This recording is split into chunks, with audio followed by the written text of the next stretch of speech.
So பொதுவாக இன்னைக்கு ஈரோட பொறுத்த வரைக்கும் வந்து பார்த்தீங்கன்னா, எங்கெங்கெல்லாம் லேண்ட் வாங்கணும் அப்படிங்கிறத பத்தி எல்லாருமே பேசுவாங்க. எங்கெங்கெல்லாம் அத வாங்காம தவிர்க்கணும். இத வந்து செகண்ட் ஆப்ஷனா வைங்க. இந்த ஏரியாவ ஸ்கிப் பண்ணிருங்க அப்படிங்கிற மாரி இருக்கக்கூடிய ஏதாவது ஏரியாஸ் பத்தி சொல்ல முடியுமா? பொதுவாகவே பார்த்தீங்கன்னா ரெசிடென்ஷியல் பர்பஸுக்காக நீங்கள் ஒரு இடம் வாங்கணுன்னா ஒரு சில விஷயத்தை முக்கியமாக நீங்கள் கவனிக்கணும்.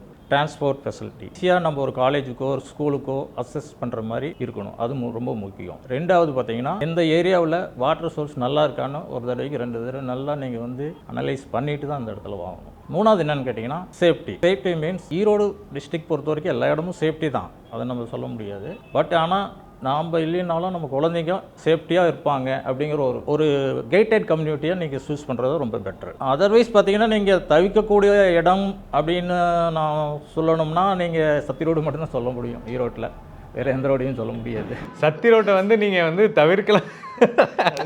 ஹை க்ரோத் இருக்கக்கூடிய ரோடாக மாறி இருக்குது. இவ்வளோ ரோடு ஃபெசிலிட்டிஸ் வந்து என்ன இருக்கு, எதனால் வந்து அந்த சத்தி ரோடு வந்து தவிர்க்கலாம்னு சொல்கிறீங்க? ஆக்சுவலி பார்த்தீங்கன்னா எல்லாருக்குமே தெரியும் தோல் சாப்பாங்க அதிகமாக இருக்குது அப்படிங்கிற ஒரு இஷ்யூ இருக்குது. ரெண்டாவது பார்த்தீங்கன்னா இன்றைக்கி அங்கே ஃபேக்ட்ரிஸ் நிறையா இருக்கிறதுனால ரெசிடென்ஷியல் பர்பஸ் கொஞ்சம் அவாய்ட் பண்ணுறது